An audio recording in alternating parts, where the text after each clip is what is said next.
ஆவணி மாதம் பிறந்தவர் யாரு? ஆடும் வினையை ஒழிப்பது யாரு?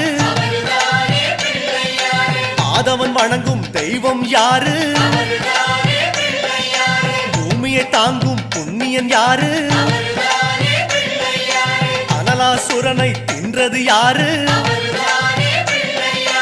ஆணவம் நீக்கும் நாயகன் யாரு? முப்புரி அணிந்த மூலவன் யாரு? அவரும் வாழ்வது எங்கே கூறு?